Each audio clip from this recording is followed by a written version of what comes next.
Hello दोस्तों, मैं अनामिका सिंह स्वागत करती हूँ आप सबका आपके यूट्यूब चैनल नॉलेज कॉर्नर में। फ्रेंड्स, जूलॉजी की इस क्लास में जिसमें अभी तक हम लोगों ने न्यूट्रिशन तक सब कुछ बहुत अच्छे से कवर कर लिया है। आज का जो हमारा टॉपिक है वो है रिस्पायरेशन।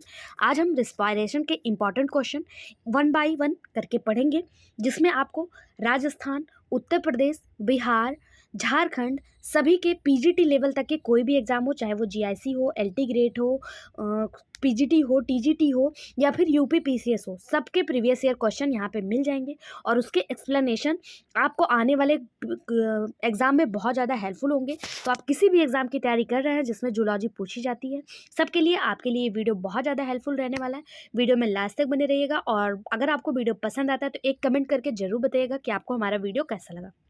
स्टार्ट करते हैं। क्वेश्चन आपको हिंदी और इंग्लिश दोनों फॉर्म में मिल जाएंगे। पीडीएफ फ्री ऑफ कॉस्ट हमारे टेलीग्राम चैनल पे मिल जाएगा, जिसका लिंक इसी वीडियो के डिस्क्रिप्शन बॉक्स में मिल जाएगा। क्वेश्चन है volume of air inspire of expire, inspire और expire during a normal respiration is called. सामान्य श्वसन प्रक्रिया के दौरान अंदर ली गई व बाहर निकाली गई वायु का आयतन क्या होता है? Total lung capacity, tidal volume, inspiratory reserve volume या फिर वाइटल कैपेसिटी। जो हम लोग सांस लेते हैं और निकालते हैं वो पूछा जा रहा है कि उसका आयतन क्या होता है। तो इसका जो सही जवाब हो जाएगा उसे क्या बोलते हैं? तो इसे श्वसन आयतन या फिर टाइडल वैल्यूम के नाम से जाना जाता है। सामान्य श्वसन के दौरान जो अंदर ली गई या बाहर निकाली गई, जो हम लोग अंदर लेते हैं और जो बाहर निकालते हैं, इसी को क्या कहते हैं? टाइडल वैल्यूम या फिर श्वसन आयतन कहा जाता है। अगर पूछा जाए ये कितना मिलीलीटर होता है, इसका मान कितना होता है, तो इसका मान जो होता है वो 500 मिलीलीटर होता है। कितना? 500 मिलीलीटर। इस प्रकार श्वसन आयतन के ऊपरी वायु आयतन का वह अतिरिक्त मात्रा जो एक व्यक्ति बलपूर्वक अंतः श्वसित कर सकता है या अंतः श्वसन संरक्षित आयतन कहलाता है। मतलब कि जब कोई चीज़ खींच कर आप सांस लें, ऐसे करके जब सांस लेते हैं, ये अंतः श्वसन संरक्षित आयतन कहलाता है। और इसकी मात्रा अगर पूछ लिया जाए तो ये 33 मिलियन होता है, 3300 मिलियन होता है। कितना?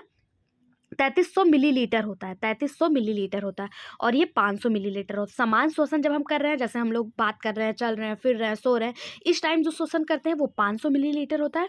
और जो हम खींच के ऐसे जब लेते हैं तो वो क्या होता है? ये खींच के जब सांस अंदर की जाती है तो उसे अंतः श्वसन कहते हैं और ये कितना होता है? 3300 मिलियन होता है। इसका सही जवाब हो जाएगा ऑप्शन है, इसे टाइडल वैल्यूम कहते हैं। अगला क्वेश्चन है the ratio in the study state of the volume of carbon dioxide produce to the volume of oxygen consumed per unit of time is termed as. स्थिर स्थिति में कार्बन डाइऑक्साइड के उत्पादन व इस अवधि में ऑक्सीजन के उपभोक्ता के अनुपात को क्या कहते हैं? Respiration, respiratory consent, respiratory exchange ratio या फिर नन ऑफ दिस। स्थिर स्थिति में कार्बन डाइऑक्साइड के उत्पादन व इस अवधि में ऑक्सीजन के उपभोग के अनुपात को क्या कहेंगे? तो इसका सही जवाब हो जाएगा ऑप्शन बी, RQ, यानी कि श्वसन गुणांक कहेंगे। क्या कहेंगे? श्वसन गुणांक कहेंगे। श्वसन गुणांक का एक फार्मूला होता है। अगर आपसे श्वसन गुणांक पूछ लिया जाए तो श्वसन गुणांक का फार्मूला होता है मुक्त कार्बन डाइऑक्साइड का आयतन और उपयोग की गई ऑक्सीजन का आयतन। ये होता है श्वसन गुणांक, ठीक है, या श्वसन भागफल। ठीक, इसका सही जवाब ऑप्शन बी हो जाएगा। अगला क्वेश्चन, किस स्थिति में श्वसन भागफल 1 से कम होता है? ग्लूकोज का ऑक्सीकरण होता है, कार्बनिक अम्ल का ऑक्सीकरण होता है, वसा का ऑक्सीकरण होता है या सुक्रोज का ऑक्सीकरण होता है? किस इसमें से वो कौन सी प्रक्रिया होगी जब श्वसन भागफल 1 से कम होगा? तो इसका सही जवाब हो जाएगा ऑप्शन सी, जब फैट का ऑक्सीकरण होता है या वसा का ऑक्सीडेशन होता है, तब श्वसन भागफल जो होगा वो 1 से कम हो जाएगा। श्वसन क्रिया के अंतर्गत विमुक्त कार्बन डाइऑक्साइड तथा उपयोग की गई ऑक्सीजन का अनुपात ही श्वसन भागफल कहलाता। अभी हमने आपको बताया। अगर आपसे पूछ लिया जाए कि इसका मान 1 से अधिक कब होगा, तो जब कार्बोहाइड्रेट के लिए श्वसन होगा तब 1 से अधिक होगा। जब क्या कहते हैं, फैट का ऑक्सीकरण होगा तब श्वसन 1 से कम होगा। ठीक, इसका सही जवाब ऑप्शन सी हो जाएगा। अगला question, Krebs cycle completed in, Krebs चक्र संपन्न होता है न्यूक्लियस, क्लोरोप्लास्ट, साइटोप्लाज्म या माइटोकॉन्ड्रिया। तो क्रेब्स चक्र जो है ये माइटोकॉन्ड्रिया से संबंधित है। ऑप्शन डी इसका बिल्कुल सही जवाब हो जाएगा। माइटोकॉन्ड्रिया को power house of the cell के नाम से जाना जाता है, न्यूक्लियस को ब्रेन ऑफ द सेल के नाम से जाना जाता है। ये जो क्रेब्स चक्र है इसे और एक नाम से जानते हैं, वो क्या है, TCA, try carboxylic acid, try carboxylic acid चक्र के नाम से भी इसे जाना जाता है, या इसी को सिट्रिक अम्ल चक्र के नाम से भी जाना जाता है। यह कार्बोहाइड्रेट, प्रोटीन और वसा से प्राप्त एसिटाइल कोएंजाइम A के ऑक्सीकरण के माध्यम से संग्रहित ऊर्जा को मुक्त करने के लिए रासायनिक अभिक्रियाओं की श्रृंखला रासायनिक अभिक्रियाओं की एक श्रृंखला है। यह एक उभयचर मार्ग है जिसमें आयतन और अपचयन और उपचयन दोनों ही होते हैं। ठीक, इसका सही जवाब ऑप्शन डी हो जाएगा। ये कहाँ होता है, माइटोकॉन्ड्रिया में। इसके और क्या नाम है, तो इसका और नाम साइट्रिक अम्ल या फिर ट्राई कार्बोक्सिलिक एसिड इसका नाम है। ठीक है, TCA चक्र भी कहते हैं। ये क्रेब्स चक्र आपको एक डायग्राम के माध्यम से समझाया गया है। इसी को सिट्रिक एसिड साइकिल, क्रेब्स चक्र या फिर TCA चक्र के नाम से जाना जाता है। अगला क्वेश्चन, क्रेब्स चक्र एक उभयचर मार्ग है। क्रेब्स चक्र एक उभयचर मार्ग किसमें है, पहला दिया है, फिर दूसरा दिया है कि अपचयी मार्ग इसमें एक बिंदु पर आकर मिलते हैं और उपचयी मार्ग भिन्न होकर फैल जाते हैं। तो अभी इसके बारे में हमने आपको बताया था कि जो क्रेब्स चक्र है ये एक और दो दोनों ही बिल्कुल सही है कि ये एक उभयचर मार्ग होता है और इसमें अपचयी और उपचयी बिंदु जो है दोनों के बारे में बिल्कुल सही बात कही गई, यानी ऑप्शन ए इसका बिल्कुल सही जवाब हो जाएगा। अगला क्वेश्चन, क्रेव हेंसलिट चक्र को यह भी कहते हैं। क्रेव हेंसलिट चक्र यूपी PGT में आया हुआ क्वेश्चन कि क्रेव हेंसलिट चक्र को और किस नाम से जानते हैं। तो देखिए, क्रेब्स चक्र अलग होता है। क्रेब्स चक्र को ट्राई कार्बोक्सिलिक एसिड चक्र कहते हैं, सिट्रिक चक्र कहते हैं, लेकिन यहाँ पे क्रेव हेंसलिट चक्र दिया, कंफ्यूज नहीं होना है। ठीक है, क्रेव हेंसलिट चक्र को यूरिया चक्र के नाम से जाना जाता है। किस नाम से, यूरिया चक्र के नाम से जाना जाता है। ऑप्शन डी इसका बिल्कुल सही जवाब हो जाएगा। इसमें कंफ्यूजन बिल्कुल आपको कंफ्यूज नहीं होना है। ऐसे क्वेश्चन आप प्रैक्टिस सेशन के माध्यम से ही सॉल्व कर पाते हैं। ठीक है, और इस तरह के और अच्छे क्वेश्चन पाने के लिए वीडियो को लाइक और चैनल को सब्सक्राइब भी कर लीजिए। कि क्रेव हेंसलिट चक्र क्या होता है, यूरिया चक्र होता है। देखिए, मनुष्य और अन्य जितने स्तनधारी होते हैं वो उत्सर्जित नाइट्रोजन का लगभग 80% यूरिया के रूप में उनमें पाया जाता है, और यकृत कोशिकाओं के साइटोसॉल और माइटोकॉन्ड्रिया मैट्रिक्स में होने वाली प्रक्रियाओं के समूह के रूप में यूरिया चक्र या क्रेब्स हेंसलिट चक्र कहा जाता है। ठीक है, ये कहाँ होता है, ये प्रोसेस कहाँ होता है, अगर आपसे पूछ लिया जाए तो ये लीवर में होता है। कहाँ पे होता है, लीवर में होता है। ठीक, यूरिया चक्र में होता क्या है, तो यूरिया चक्र में रक्त से अमोनिया को अलग किया जाता है और यूरिया में परिवर्तित किया जाता है, जो अंततः क्या होता है कि मूत्र के द्वारा जो है उत्सर्जित हो जाता है। अगर आपसे पूछा जाए कि यूरिया का निर्माण कहाँ होता है, तो ये लीवर में होता है। पहले ये रक्त से अमोनिया बनेगा और अमोनिया को यूरिया में कन्वर्ट किया जाएगा। ठीक है, ये प्रोसेस होती कहाँ है, तो लीवर में होती है। अगला क्वेश्चन, बोलने की अवधि में निम्नलिखित में से कौन सा वाक तंतुओं के कंपन के लिए उत्तरदायी है, लिगामेंट, टेंडन, इंस्पायर्ड एयर या एक्सपायर्ड एयर। जब हम बोलते हैं तो जो हमारे ओकल कार्ड होते हैं वो जो हिलते हैं जिससे ध्वनि निकलती है, ध्वनि जनरेट किससे होती है, हमारे ओकल कार्ड से ही।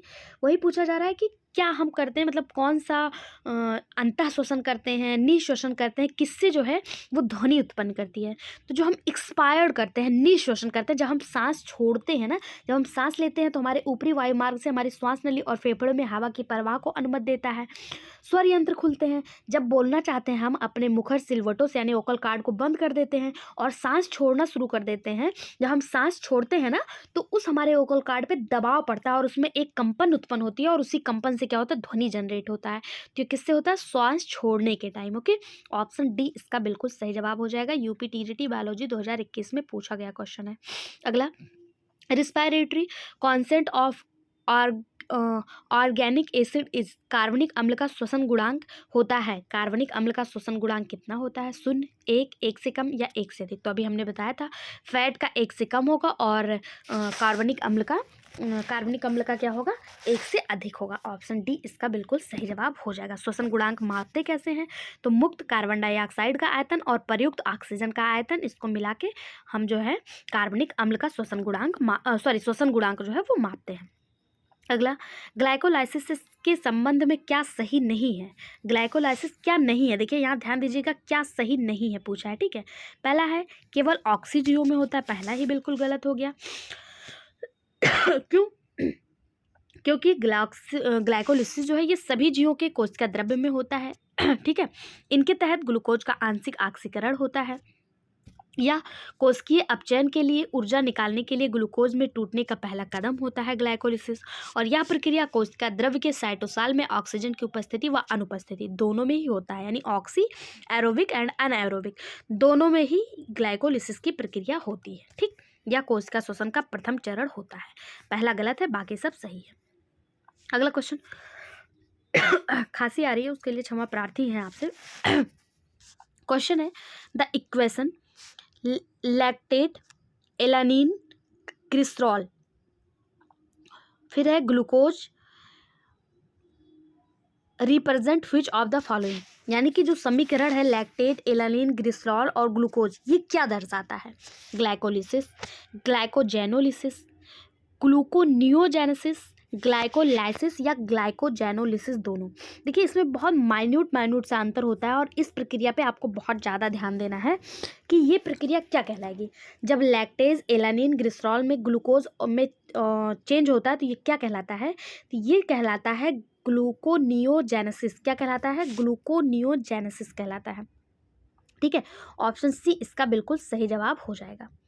नेक्स्ट क्वेश्चन देखते हैं, the site of Krebs cycle in cell. बहुत ज़्यादा इंपॉर्टेंट क्वेश्चन, यहाँ से क्वेश्चन अक्सर देखने को मिलता है कि क्रेब्स साइकिल की साइट कौन सी है। क्रेब्स साइकिल जो होता है, जो क्रेब्स साइकिल चलती है वो कहाँ पे होता है? साइटोप्लाज्म, क्लोरोप्लास्ट, माइटोकॉन्ड्रिया या एंडोप्लाज्मिक रेटिकुलम। इसका जो सही जवाब हो जाएगा वो ऑप्शन सी, माइटोकॉन्ड्रिया के मैट्रिक्स में क्रेब्स साइकिल चलती है। इसे सिट्रिक साइकिल मतलब सिट्रिक एसिड चक्र या फिर ट्राई कार्बोक्सिलिक अम्ल चक्र के रूप में जाना जाता है। क्रेब्स चक्र में विभिन्न प्रक्रियाओं की एक श्रृंखला शामिल होती है जिसमें कार्बोहाइड्रेट, प्रोटीन और वसा जैसे अणुओं के टूटने से ऊर्जा निकलती है। यह ऊर्जा एटीपी के रूप में निकलती है। एटीपी जिसे एडेन ट्राईफास्फेट कहा जाता है, जो हमारे एनर्जी का स्रोत होता है, वो इसी क्रेब्स साइकिल के माध्यम से निकलती है। और अगर पूछा जाए माइटोकॉन्ड्रिया में भी कहाँ होती है ये क्रेब्स चक्र, तो माइटोकॉन्ड्रिया के मैट्रिक्स में। कहाँ? माइटोकॉन्ड्रिया में जो पाया जाने वाला द्रव्य होता है जिसे मैट्रिक्स कहा जाता है, वहाँ पे ये क्रेब्स चक्र होती है। माइटोकॉन्ड्रिया क्या है? तो माइटोकॉन्ड्रिया में एटीपी का निर्माण होता है क्रेब्स चक्र के द्वारा, इसीलिए इसे power house of the cell भी कहा जाता है। ऑप्शन सी इसका बिल्कुल सही जवाब हो जाएगा। अगला, the tidal volume is human beings is, मनुष्यों में श्वसन आयतन होता है 150 ml, 500 ml, 4500 ml या फिर 1500 ml। तो अभी हमने बताया था मनुष्य में जो श्वसन वॉल्यूम होता है वो 500 ml होता है। ऑप्शन बी बिल्कुल सही जवाब। ऑक्जेलिक अम्ल का आरक्यू क्या है? ऑक्जेलिक अम्ल का आरक्यू पूछा है 0.8, 1.0, 4.0, 0.7। राजस्थान स्कूल टीचर में आया हुआ क्वेश्चन है। सही जवाब हो जाएगा ऑप्शन सी 4.0। देखिए, किसी जीव की कोशिका या ऊतक में श्वसन की क्रिया के अंतर्गत विमुक्त होने वाले कार्बन डाइऑक्साइड के आयतन तथा उपयोग किए जाने वाले ऑक्सीजन के अनुपात को श्वसन गुणांक कहते हैं। मैंने कई बार आपको बताया, जो कार्बन डाइऑक्साइड निकलती है और जो ऑक्सीजन इनटेक किया जाता है, इन दोनों का अनुपात क्या कहलाता है? श्वसन गुणांक कहलाता है। अब आपसे पूछा है ऑक्जेलिक अम्ल का आरक्यू। ऑक्जेलिक अम्ल का आरक्यू जो होता है वो होता है 4.0 होता है। ठीक है, ऑप्शन सी इसका बिल्कुल सही जवाब हो जाएगा। अगला क्वेश्चन, पेटेंट कार्पस उपकरण किस क्रिया की दर निर्धारित करने के लिए प्रयुक्त होती है? Patent carpus aperture is used to determine the rate of transpiration, photosynthesis, respiration या फोटो रिस्पायरेशन। इसका जो सही जवाब हो जाएगा वो हो जाएगा option C, respiration. Patent carpus उपकरण श्वसन की क्रिया की दर निर्धारित करने के लिए प्रयुक्त होता है। किसका? रिस्पायरेशन की दर निर्धारित करने के लिए। पेटेंट कार्पस श्वसन उपकरण पहला मानव पूरे कमरे का ओपन सर्किट अप्रत्यक्ष कैलोरीमीटर, एक मनुष्य के आकार के कमरे का उपयोग श्वसन में उत्पन्न कार्बन डाइऑक्साइड को मापने के लिए मैक्स वान पेटेंट कार्पस ने 1860 में किया था। ठीक है, कब किया था? 1860 में। और इन्हीं के नाम पे इसका नाम पेटेंट कार्पस उपकरण रख दिया गया। ऑप्शन सी इसका बिल्कुल सही जवाब हो जाएगा। अगला question, the ventilation movement of the lungs is mammals are grouped by. स्तनी में फेफड़े का वायवीय गति का नियंत्रण होता है diaphragm, costal muscles, muscles wall of lung या बोथ ए एंड बी। इसका सही जवाब हो जाएगा option D, both A and B. यानी कि स्तनी में फेफड़े का वायवीय गति का नियंत्रण डायाफ्राम और कॉस्टल मसल दोनों के द्वारा होता है। ऑप्शन डी इसका बिल्कुल सही जवाब हो जाएगा।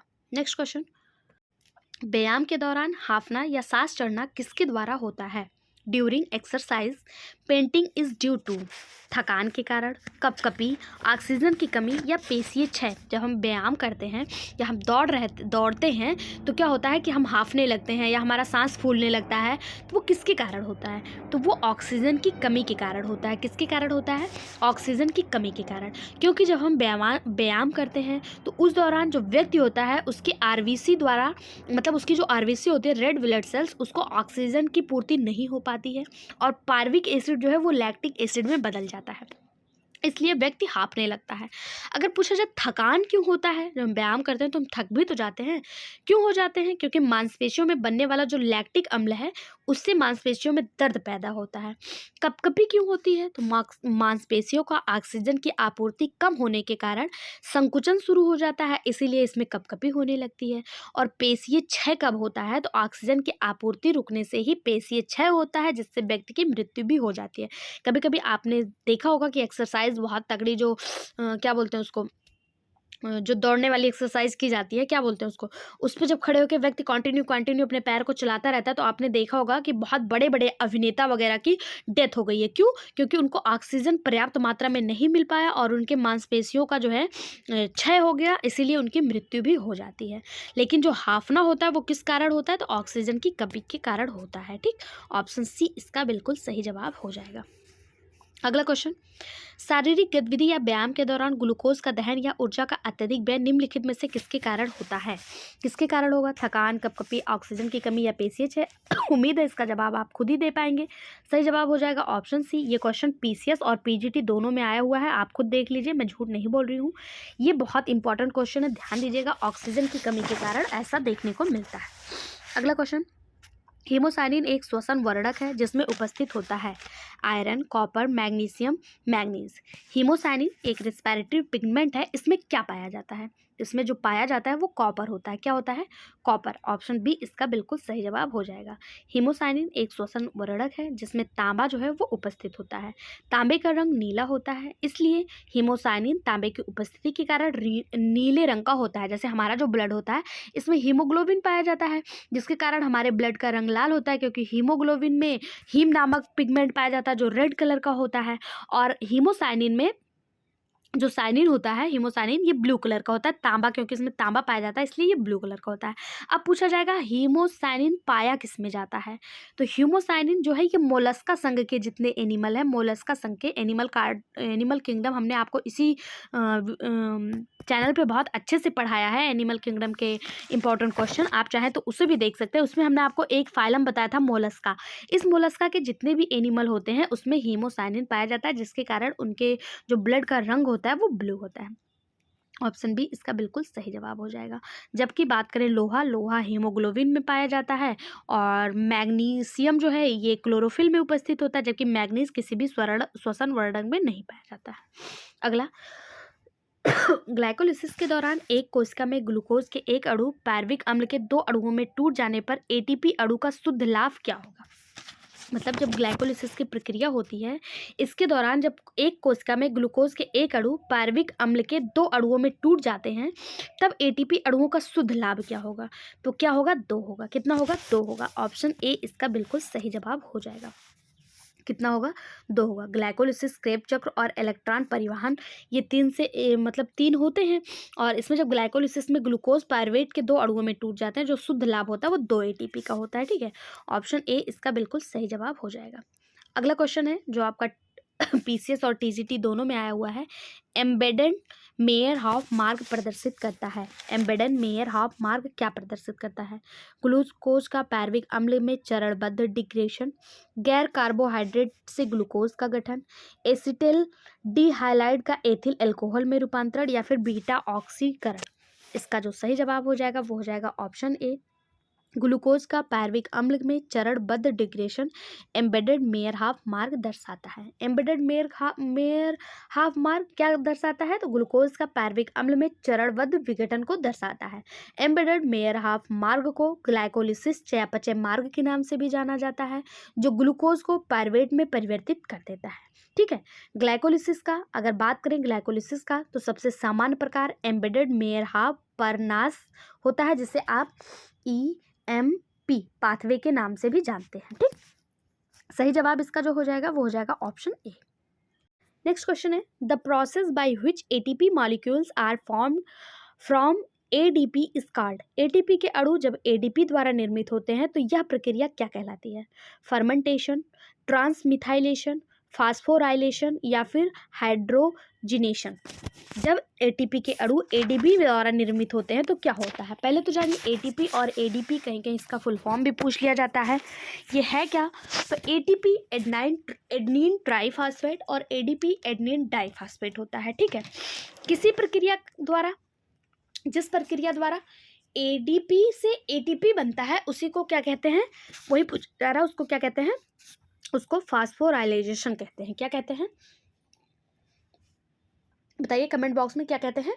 फास्फोराइलेशन कहते हैं। आप लोग भी कमेंट किया करिए, टाइप किया करिए, इससे आपको भी एक्टिव चीज़ें याद होंगी, सब कॉन्शियस माइंड में आपके जाके सेव रहेंगी। जब आप एग्जाम में ऐसे क्वेश्चन देखेंगे ना तो आप फट से मार्क कर लेंगे। या तो आप कॉपी पेन ले लीजिए, नोट करते रहिए।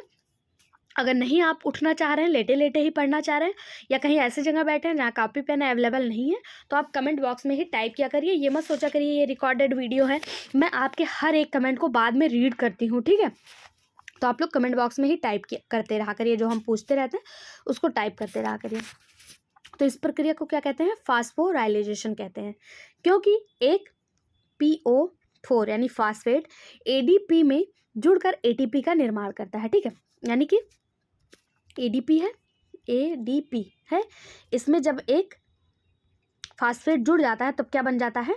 ATP बन जाता है। ठीक है, और इस प्रक्रिया को क्या कहेंगे? फास्फोराइलेशन कहते हैं। ठीक, ऑप्शन कहीं भी कोई भी कन्फ्यूजन हो, कोई भी डाउट हो, फट से कमेंट बॉक्स में कमेंट करा करिए। और अगर पसंद आ रहा है वीडियो, कोई एफर्ट हमारा अच्छा लग रहा है, वो भी कमेंट करके बताया करिए। किसी क्वेश्चन का जवाब, कोई क्वेश्चन पूछ रही है उसका जवाब भी कमेंट बॉक्स में बताया करिए। हमें भी लगेगा कि हाँ, हमारे जो साथी हैं, हमारे जो सहयोगी हैं, जो हमारे स्टूडेंट्स हैं, वो हमारे साथ एक्टिव पार्टिसिपेट कर रहे हैं, हमारे साथ जुड़े हैं। देखिए, हमें आपसे इस वीडियो का कोई चार्ज तो मिल नहीं रहा, कोई पैसा तो मिल नहीं रहा, बस आप लोगों का कमेंट ही हमारे लिए मोटिवेशन का कार्य करता है।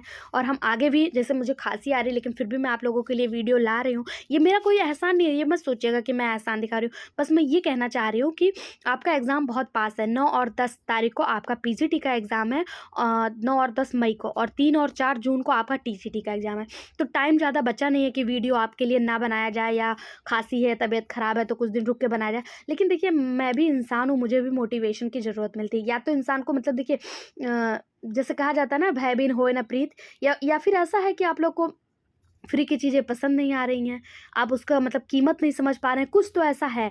अगर आप इसी वीडियो को देखने के लिए 50 रुपये भी पे किए होते ना, तो आप कमेंट भी करते, लाइक भी करते, सब्सक्राइब भी करते और दूसरों को शेयर भी करते। लेकिन इतनी अच्छी चीज़ आपको फ्री ऑफ कॉस्ट मिल रही है, तो हो सकता है इसलिए आप शेयर, लाइक और सब्सक्राइब नहीं करना चाहते हो, कमेंट ना करना चाहते हो। अब क्या प्रॉब्लम है ये आप ही लोग जान सकते हैं। लेकिन देखिए, मुझे भी ना मोटिवेटेड रहने के लिए आपके कमेंट की, आपके लाइक की, आपके सब्सक्राइब की, आपके शेयर की ज़रूरत है। तो प्लीज़ इतना कर दिया करिए। ठीक है, अगला क्वेश्चन है, क्वेश्चन देखते हैं, बुरा मत मानिएगा, अदरवाइज मत लीजिएगा कोई बात। अगर किसी को कोई बात मेरी बुरी लगी हो तो उसके लिए हम सॉरी बोलते हैं, क्षमा प्रार्थी हैं।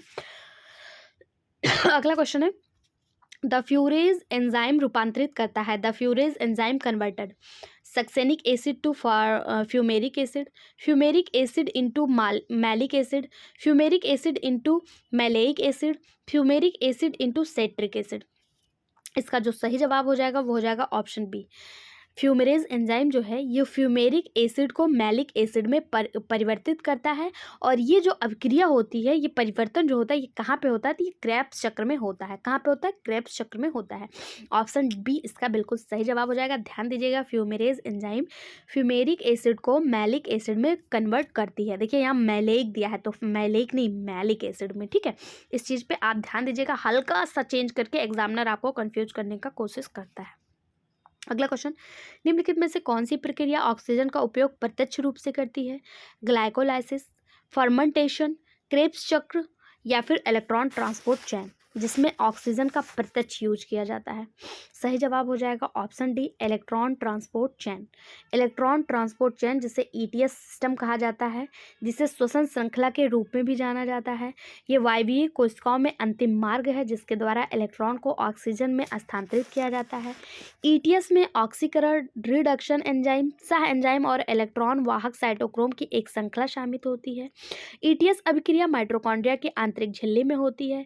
ईटीएस कोशिकीय श्वसन में ऑक्सीडेटिव फास्फोरिलीकरण होता है और एटीपी का उत्पादन बड़ी मात्रा में होता है। ठीक है, ऑप्शन डी इसका बिल्कुल सही जवाब हो जाएगा। अगला question, the cellular mechanism which make direct use of oxygen in the energy production is. ऊर्जा उत्पादन में ऑक्सीजन का प्रत्यक्ष रूप से उपयोग करने वाला कोशिकीय तंत्र है? ग्लाइकोलिसिस, फर्मेंटेशन, क्रेब्स साइकिल या इलेक्ट्रॉन ट्रांसपोर्ट चैन। इसका जो सही जवाब हो जाएगा वो ऑप्शन डी हो जाएगा, इलेक्ट्रॉन ट्रांसपोर्ट चैन। प्रत्यक्ष रूप से ऊर्जा का उपयोग, ऑक्सीजन का उपयोग कौन करता है?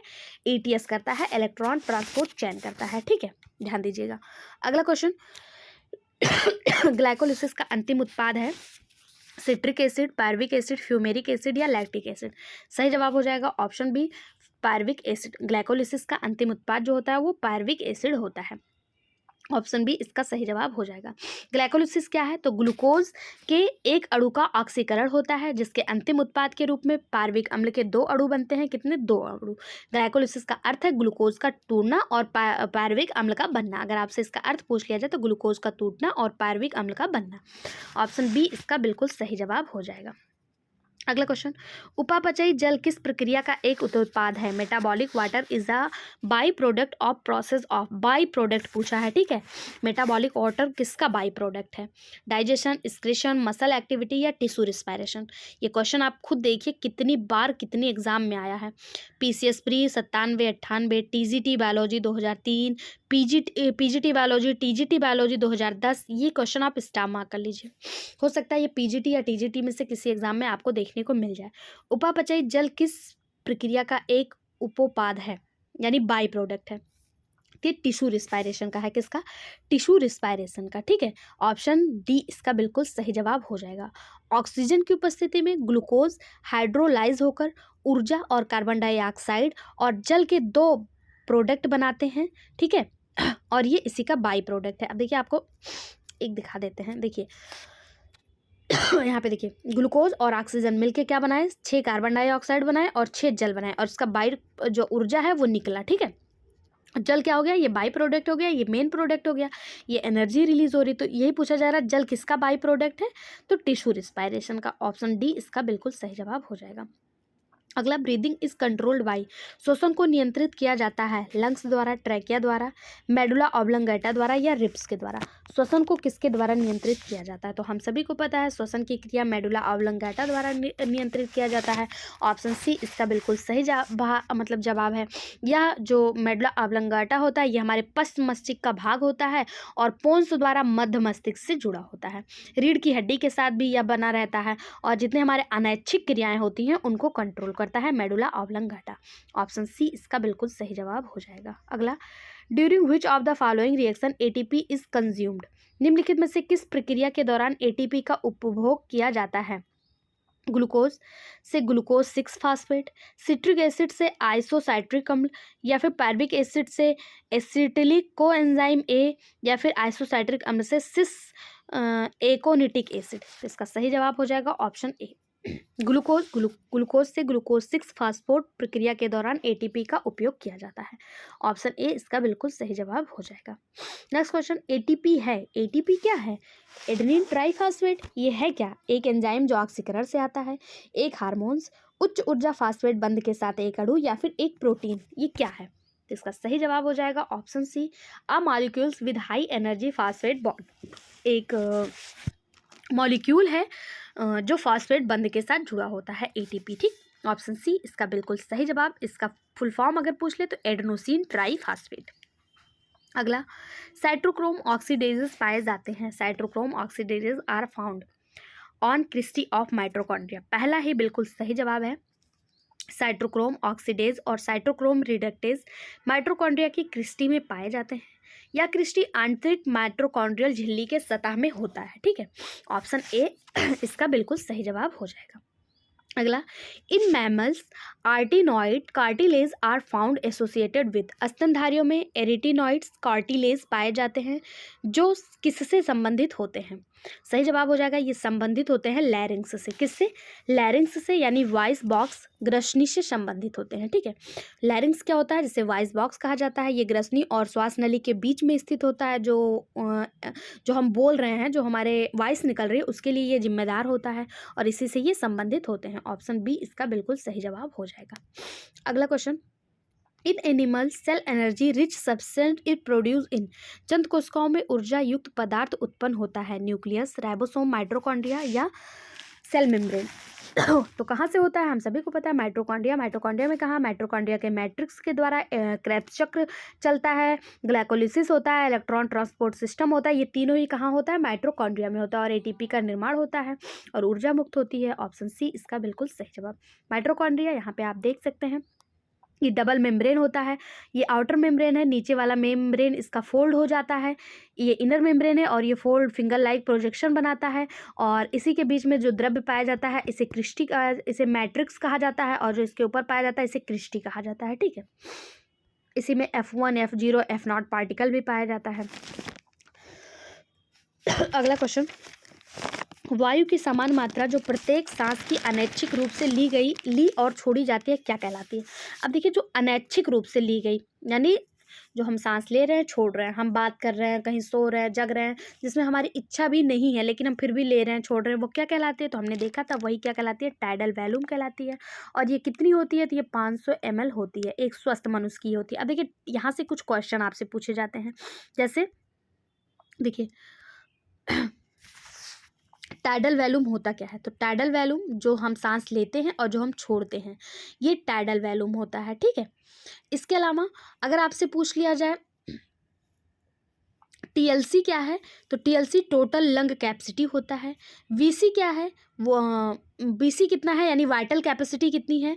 तो वाइटल कैपेसिटी, बीसी को वाइटल कैपेसिटी कहते हैं, आरवी को रिजर्व वॉल्यूम कहते हैं।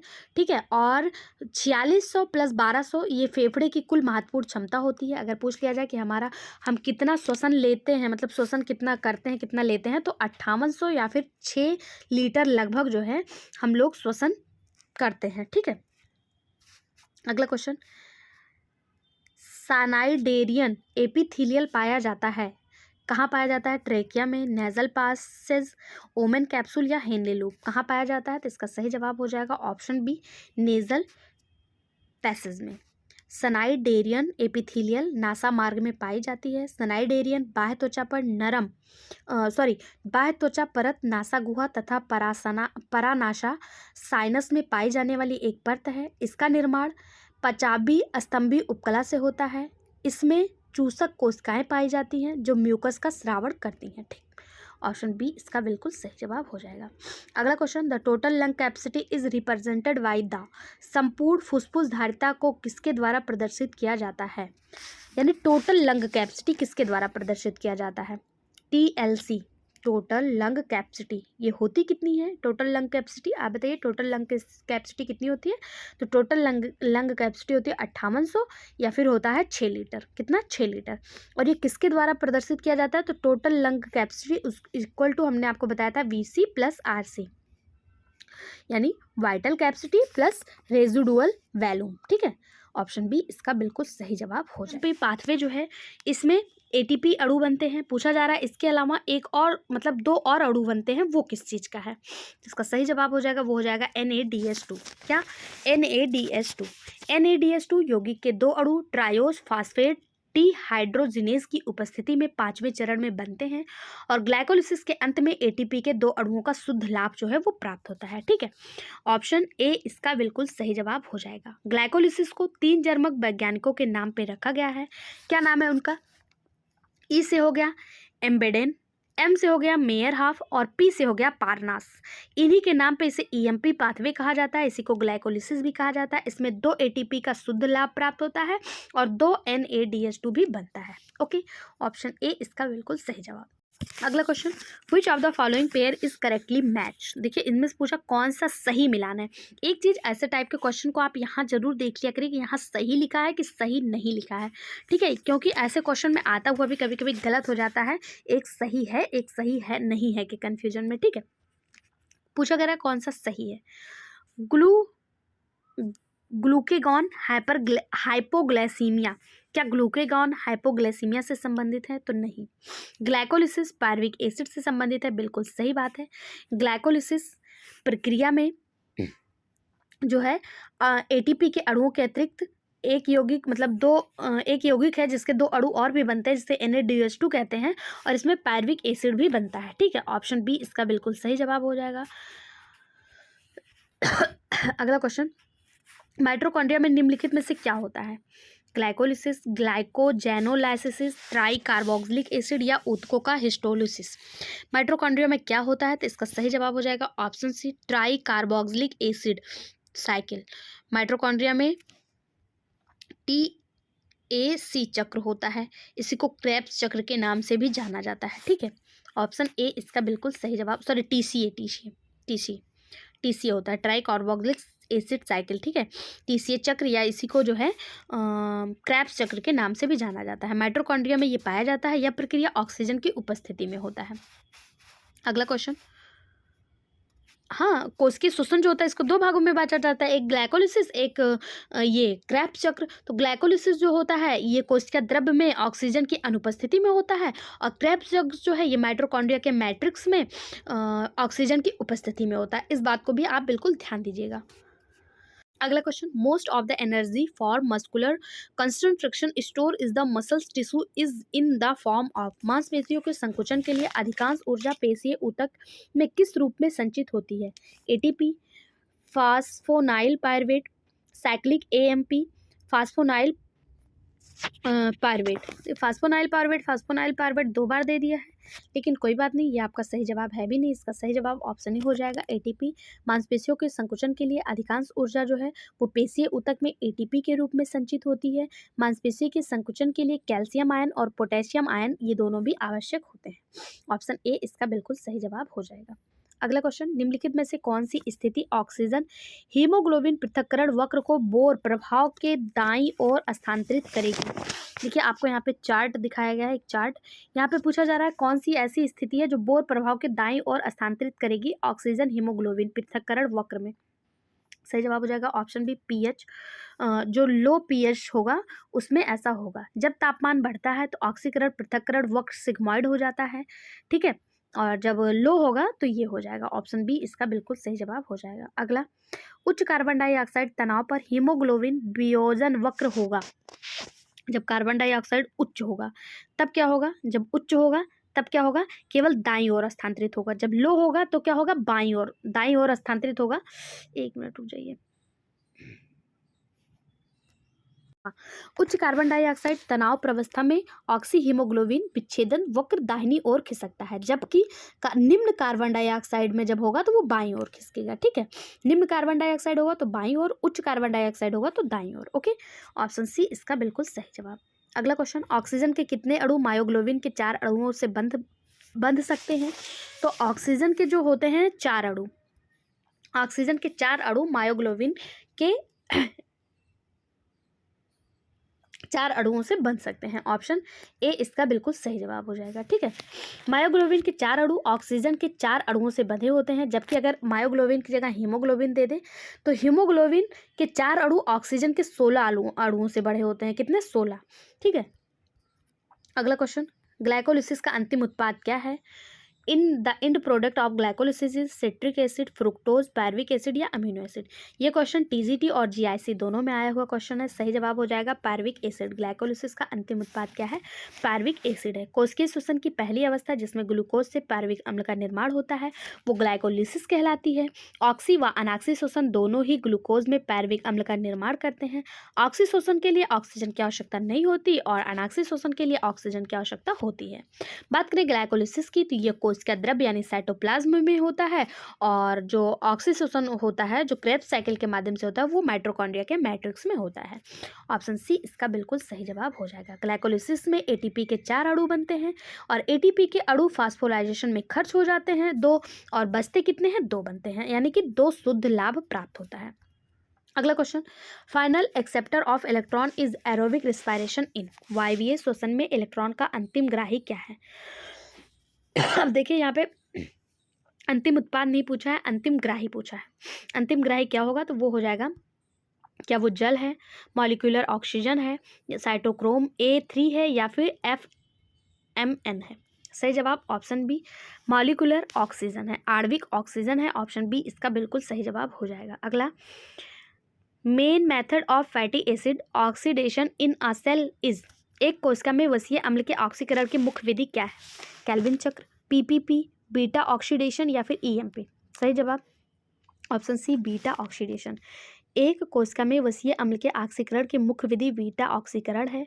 फैटी अम्ल बीटा ऑक्सीडेशन वह प्रक्रिया है जिसके द्वारा ऊर्जा उत्पन्न करने के लिए फैटी अम्ल टूट जाते हैं तथा यकृत तथा एडिपोज टिश्यू में होता है। ठीक है, यह कहाँ होता है? यह लीवर और एडिपोज टिश्यू में होता है। अगर पूछा जाए इसकी खोज किसने की थी, तो एक साइंटिस्ट थे जॉर्ज फ्रांज नूप के द्वारा इसका खोज किया गया था, बीटा ऑक्सीकरण का। ठीक है, ऑप्शन सी इसका बिल्कुल सही जवाब हो जाएगा कि वसीय एक कोशिका में वसीय अम्ल के ऑक्सीकरण की मुख्य विधि कहाँ है, क्या है, मुख्य विधि क्या है, तो बीटा ऑक्सीकरण है।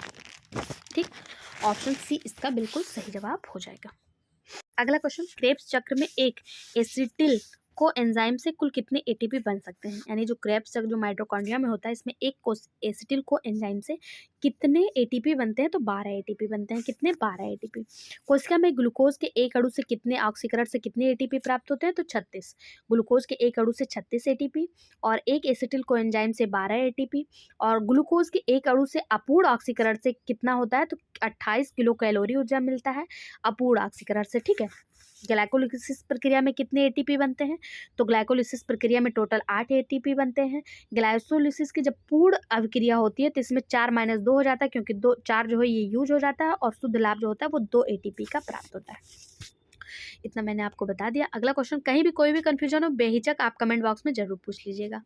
अगला क्वेश्चन, ये आपका नॉलेज कॉर्नर परिवार आपका अपना परिवार है और मैं हर कदम आपके साथ खड़ी हूँ। बस आपको कोई भी डाउट कोई भी कंफ्यूजन हो तो आप पूछते रहा करिए। अगला question, which of the following occurs in mitochondria. लेकिन अगर आपको हमारा एफर्ट पसंद आ रहा हो तो आपकी भी जिम्मेदारी है इसको शेयर करना, लाइक करना, सब्सक्राइब करना, तो अपनी भी जिम्मेदारी पूरा किया करिए। कौन सा माइटोकॉन्ड्रिया के अंदर होता है? तो माइटोकॉन्ड्रिया के जो अंदर होता है वो हमने कई बार पढ़ लिया। क्रेब्स चक्र या ट्राई कार्बोक्सिलिक एसिड चक्र जो होता है ये माइटोकॉन्ड्रिया के अंदर होता है, और जिसे टीसीए साइकिल कहते हैं। ऑप्शन सी इसका बिल्कुल सही जवाब। इसी को सिट्रिक एसिड चक्र के नाम से भी जाना जाता है। इसकी खोज क्रेब्स के द्वारा की गई थी 1936 में, जो ब्रिटिश के वैज्ञानिक हैं। ठीक, ऑप्शन सी सही जवाब। अब आगे बढ़ने से पहले मैंने आपको कल के कमेंट दिखाने को कहा था पर नहीं दिखा पाई, भूल गई मैं। अब आपको दिखा देती हूँ, उसके बाद आगे बढ़ूंगी। देखिए, ये हमारे कुछ साथी सहयोगी हैं जो लगातार हमारे साथ कमेंट बॉक्स के माध्यम से जुड़े रहते हैं, जैसे मनु अंसारी ये लोग। उसके अलावा अगर बात करें नीलम यादव जी, इनका हर वीडियो पे लगभग कमेंट देखने को मिलता है। मनु अंसारी का भी आता है। बहुत लंबे टाइम से ये लोग हमारे साथ जुड़े हैं। इनको हमारे पढ़ाने का तरीका, VWU जी का, अजय कुमार यादव जी, नीलम यादव जी, अर्चना रावत जी, कविता कुमारी, अर्चना रावत, ये लोग बहुत टाइम से हमारे साथ जुड़े हैं और इन लोग को हमारे हो सकता है पढ़ाने का तरीका पसंद आ रहा हो। इस तरह से अगर आप भी हमारे साथ बहुत टाइम से जुड़े हैं और आपको भी हमारा एफर्ट पसंद आ रहा हो तो आप लोग कमेंट जरूर किया करिए। एक चीज़ और देख लीजिए, आप लोग को बार बार लगता होगा मैम बार बार कमेंट के लिए कहती हैं, झूठ बोलती हैं, सब लोग तो सब्सक्राइब करके रखे, मैम ऐसे बोलती रहती हैं। देखिए, मैं आपको डायरेक्ट दिखा देती हूँ। ये हमारे सब्सक्राइबर की लिस्ट है। अरे यार क्या हो रहा है, क्यों नहीं यहाँ पे पेन चल रहा है, बैक हो जा रहा है। आप देख लीजिए यहाँ पे, रुकिए, ये देखिए, नॉट सब्सक्राइबर में आपको 59.5% लोग ऐसे हैं जो हमारा वीडियो देखते हैं, उनको पसंद आता है लेकिन उन्होंने सब्सक्राइब नहीं कर रखा। प्लीज़ आप लोग से अनुरोध है, प्लीज़ चैनल को सब्सक्राइब कर लीजिए। आप लोगों से रिक्वेस्ट है, आपके एक सब्सक्रिप्शन में आपका कोई चार्ज नहीं लगेगा, लेकिन आपका एक सब्सक्रिप्शन हमें कितना मोटिवेट कर जाता है आप सोच भी नहीं सकते हैं। तो प्लीज़ जिन लोगों ने अभी तक सब्सक्राइब नहीं करा उनसे अनुरोध है, चैनल सब्सक्राइब कर लीजिए। ठीक है, अब आगे बढ़ते हैं। अगला क्वेश्चन है, which is common between aerobic respiration and anaerobic respiration. वायवीय श्वसन और अवायवीय श्वसन के दौरान में क्या सामान्य होता है? क्या दोनों में सिमिलर सबस्ट्रेट होता है, ग्लाइकोलिसिस होती है, पायरुविक एसिड या ऑल ऑफ दिस, दोनों में सामान्य क्या होता है? तो इसका जो सही जवाब हो जाएगा वो हो जाएगा ऑप्शन बी, यानी कि ग्लाइकोलिसिस। ग्लाइकोलिसिस जो है ये अवायवीय और वायवीय दोनों श्वसन में होता है, ये दोनों में समान कड़ी है। ग्लाइकोलिसिस में ग्लूकोज के एक अणु से पायरुविक अम्ल के 2 अणु का निर्माण होता है। ऑप्शन बी इसका बिल्कुल सही जवाब हो जाएगा। अगला क्वेश्चन, ग्लाइकोलिसिस का दूसरा नाम क्या है? तो ग्लाइकोलिसिस को ही हम ईएमपी पाथवे के नाम से जाना जाता है, क्योंकि इसके तीन साइंटिस्ट एम्बेडेन, मेयरहॉफ और पारानास, इन तीनों ने मिलकर इसकी खोज की थी, इसलिए इसे ईएमपी पाथवे के नाम से भी जाना जाता है। और ये जर्मन के रहने वाले थे। अगला क्वेश्चन, क्रेब्स चक्र में उत्पादित होने वाली NADH2 की संख्या कितनी है? तो क्रेब्स चक्र में NADH2 4 बनते हैं। कितने? 4 बनते हैं। क्रेब्स चक्र की खोज क्रेब्स नामक साइंटिस्ट ने 1937 में की थी, और यह क्रिया माइटोकॉन्ड्रिया के मैट्रिक्स में होता है। 3 ATP अणुओं का संश्लेषण होता है। ठीक है। अगला, ATP के एक अणु द्वारा कितनी ऊर्जा की मात्रा, एक अणु द्वारा दी गई ऊर्जा की मात्रा, ATP के एक अणु द्वारा दी गई ऊर्जा की मात्रा, DSSB में आया हुआ क्वेश्चन है। सही जवाब हो जाएगा 7.3 किलो कैलोरी। NADH2 के एक अणु से ATP के 3 अणु संश्लेषित होते हैं, और ATP के एक अणु द्वारा दी गई ऊर्जा की जो मात्रा होती है वो 7.3 किलो कैलोरी होती है। ऑप्शन ए इसका बिल्कुल सही जवाब हो जाएगा। और अगर पूछा जाए कि NADH2 के एक अणु से कितने ATP संश्लेषित होते हैं? तो 3 ATP। और एक ATP से कितनी ऊर्जा निकलती है? 7.3 किलो कैलोरी। ऑप्शन ए बिल्कुल सही जवाब। अगला, what is the C2 cycle? C2 चक्र क्या है? C2 चक्र को ही ग्लाइकोलेट चक्र के नाम से भी जाना जाता है। ऑप्शन एक इसका बिल्कुल सही जवाब हो जाएगा। प्रकाशीय श्वसन क्लोरोप्लास्ट, पराक्सीसोम तथा माइटोकॉन्ड्रिया तीनों में पूर्ण होता है, और C3 चक्र के समय बना ग्लाइकोलिक अम्ल आधार का कार्य करता है। यह एक C2 यौगिक है, अतः इस चक्र को C2 साइकिल के नाम से भी जाना जाता है। ऑप्शन ए बिल्कुल सही जवाब। अगला, एक स्वस्थ मनुष्य में वायु के लिए फेफड़ों की क्षमता होती है। एक स्वस्थ मनुष्य में वायु के लिए फेफड़ों की क्षमता कितनी होती है? तो हम लोग इसको देख लेते हैं कि कितनी होती है। तो एक स्वस्थ मनुष्य में वायु के लिए जो फेफड़ों की क्षमता होती है वो 5800 या फिर 6 लीटर होती है। कितनी? 5800 या 6 लीटर। लेकिन ऑप्शन में आपको ऐसा कुछ नहीं देखने को मिल रहा, और ये TGT बायोलॉजी 2005 में आया हुआ क्वेश्चन है, तो जो नियरेस्ट है यही आप मार्क कर दीजिए, क्योंकि कोई और विकल्प आप करेंगे तो वो गलत हो जाएगा। इसका सही जवाब ये मार्क कर दीजिए, लेकिन इसका जो सही जवाब होता है वो 5800 होता है। कितना? 5800 या फिर 6 लीटर। ठीक है, क्योंकि VC + RC ये टोटल लंग कैपेसिटी होती है, वाइटल कैपेसिटी और रिजर्व वैल्यूम। और वाइटल कैपेसिटी होती है 4600 और रिजर्व वैल्यूम होती है 1200। इन दोनों को मिलाकर टोटल लंग कैपेसिटी निकाला जाता है। टोटल लंग कैपेसिटी जोड़ने पे 5800 आता है, इसे 6 लीटर के लगभग मान लेते हैं। अगला question, asthma is a respiratory disease is cause due to, दमा श्वसन संबंधित एक रोग है जो उत्पन्न होता है। Infection of trachea, infection of lung, bleeding into pleural cavity, या फिर एक मिनट यार क्या हो रहा है, स्पैम इन ब्रोंकियल मसल। असम जो है अस्थमा जो है ये किसमें इन्फेक्शन से होता है? तो ब्रोंकियल मसल के। ऑप्शन डी इसका बिल्कुल सही जवाब हो जाएगा। दमा जो है ये श्वसन संबंधित एक रोग है जो ब्रोंकियल पेशियों में स्पॉन्ज से उत्पन्न होता है। ठीक है।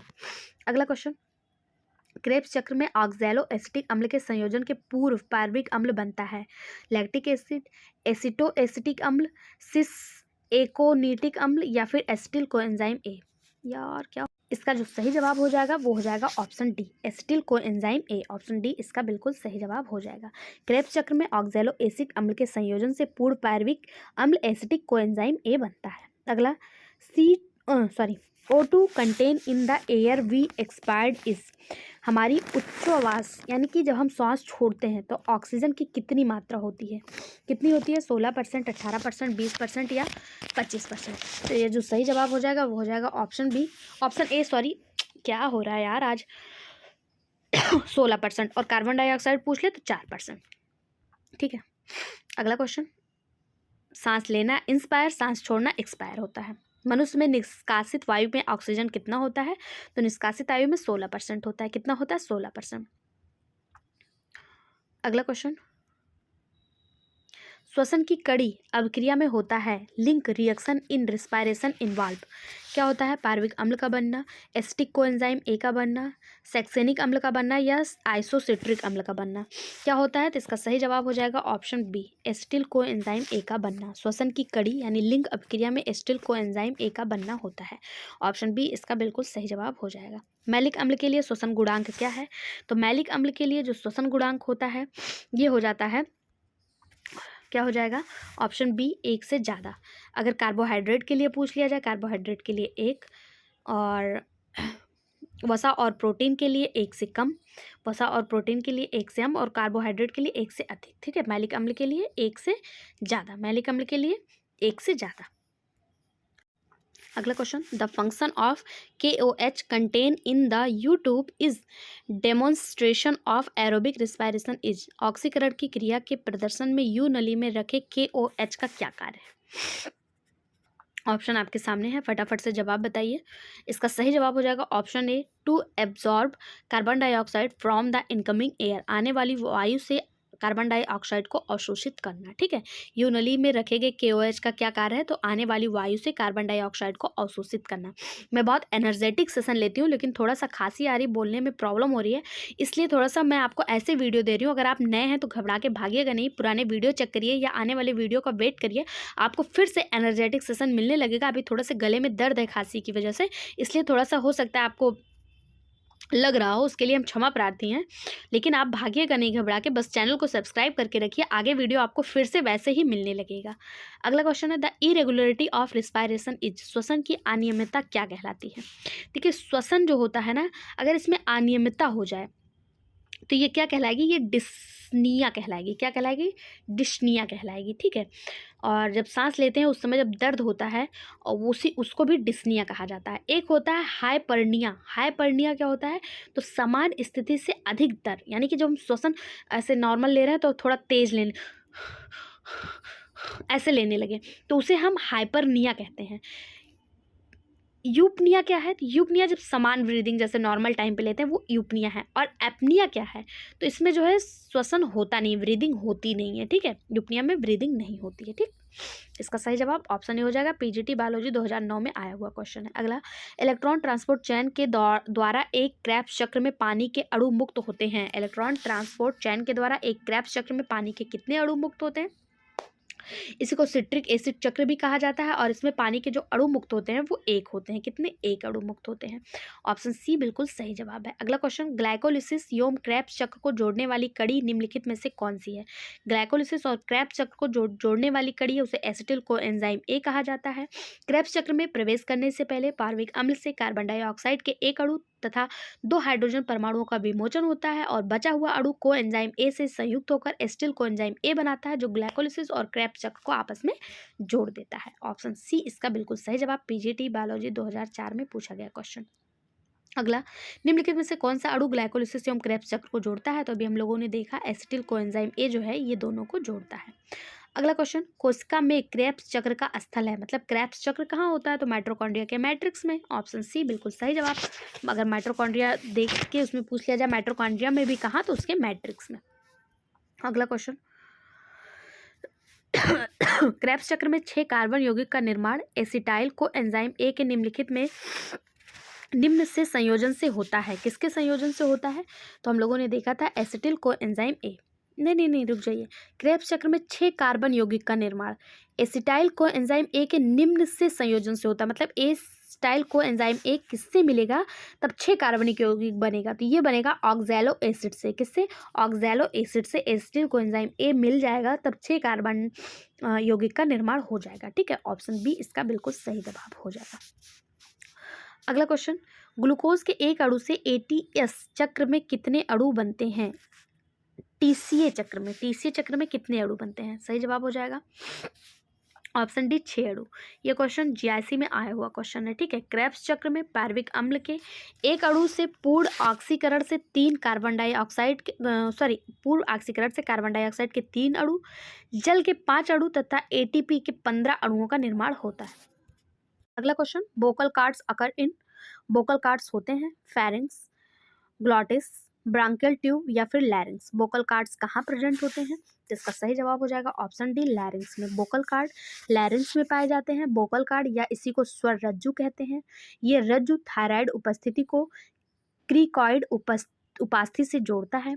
फेफड़े से बाहर निकलते समय जब वायु यथार्थ स्वर रज्जुओं के बीच से निकलती है तो इसमें कंपन होता है, जिससे ध्वनि उत्पन्न होती है। यानी जब हम सांस छोड़ते हैं तो उस पर प्रेशर पड़ता है वोकल कार्ड पे और ध्वनि उत्पन्न होती है। ऑप्शन डी इसका बिल्कुल सही जवाब हो जाएगा। अगला क्वेश्चन, पार्विक अम्ल सिट्रिक अम्ल में ऑक्सैलो एसिटिक अम्ल के संयोजन से पहले परिवर्तित हो जाता है। पार्विक acid before combining with oxalo acid of citric acid cycle becomes, क्या कहलाता है ये घटना? लैक्टिक एसिड, एसिटो एसिटिक एसिड, सिस को एसिटिक एसिड या फिर एसिटिल को एंजाइम ए। पीसीएस और टीजीटी दोनों में ये क्वेश्चन आया हुआ है। पार्विक अम्ल सैट्रिक अम्ल चक्र में ऑक्सैलोकोएसिटिक अम्ल से संयोजन से पहले किसमें होता है? तो एसिटिल को एंजाइम ए में परिवर्तित हो जाता है। किसमें? एसिटिल को एंजाइम ए में परिवर्तित हो जाता है। क्रेब्स चक्र में प्रवेश करने से पहले पार्विक अम्ल में कार्बन डाइऑक्साइड के एक अणु तथा हाइड्रोजन परमाणु के 2 अणु का विमोचन होता है। बचा हुआ अणु कोएंजाइम ए से संयुक्त होकर एसिटिल कोएंजाइम ए बनाता है। एसिटिल कोएंजाइम ए अणु कोशिका में उपस्थित ऑक्सैलो एसिटिक अम्ल व जल से क्रिया करके साइट्रिक अम्ल बनाता है। साइट्रिक अम्ल जो है, साइट्रिक अम्ल का क्रेब्स चक्र में धीरे धीरे कई अभिक्रियाओं के माध्यम से क्रमबद्ध विघटन होता है। इस अभिक्रिया के फलस्वरूप कई मध्यवर्ती अम्ल बनते हैं। और अगर पूछा जाए वो अम्ल कौन कौन से हैं तो ऑक्सैलो सक्सेनिक अम्ल, अल्फा कीटो ग्लूएटिक अम्ल, सक्सिनिक अम्ल, फ्यूमेरिक अम्ल, मैनिक अम्ल, ये सब बनते हैं। ठीक है, इन परिवर्तनों के दौरान कार्बन डाइऑक्साइड के अणु व हाइड्रोजन के 8 परमाणु मुक्त होते हैं। अंत में मैलिक अम्ल का परिवर्तन ऑक्सैलिक अम्ल में हो जाता है। यह पुनः दूसरे पार्विक अम्ल के अणु के साथ संयुक्त होकर क्रेब्स चक्र में पुनः प्रवेश कर लेते हैं। ठीक है, ऑप्शन डी इसका बिल्कुल सही जवाब हो जाएगा। आई होप आपको समझ में आ गया होगा। अगर समझ में आ रहा है तो वीडियो को लाइक, चैनल को सब्सक्राइब करना बिल्कुल मत भूलें। वीडियो में बने रहने के लिए धन्यवाद। यहाँ तक रिस्पायरेशन कंप्लीट होता है। अगला जो हमारा टॉपिक है वो है ब्लड सर्कुलेशन। आप लोगों में से किसी ने कमेंट किया था मैम नेक्स्ट टॉपिक बता दिया करिए, तो अगला टॉपिक हमारा ब्लड सर्कुलेशन है। ठीक है, थैंक यू।